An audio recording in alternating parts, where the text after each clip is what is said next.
প্রিয় ভাইয়েরা আমার, আগেকার জমানায় হক এবং বাতিল মধ্যে পার্থক্য করার মাধ্যম ছিল যুদ্ধ। এখন হক এবং বাতিলের মধ্যে পার্থক্য করার মাধ্যম হলো ভোট। জোরে বলেন কি?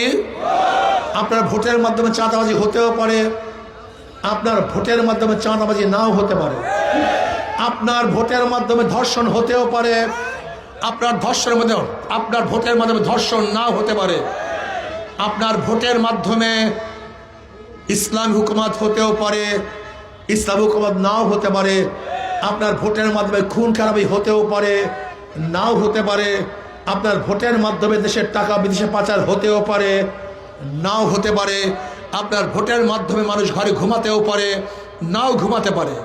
এই ভোট হলো এখন হক এবং বাতিল, সত্য এবং মিথ্যার মধ্যে পার্থক্য করার সবচেয়ে বড় মাধ্যম।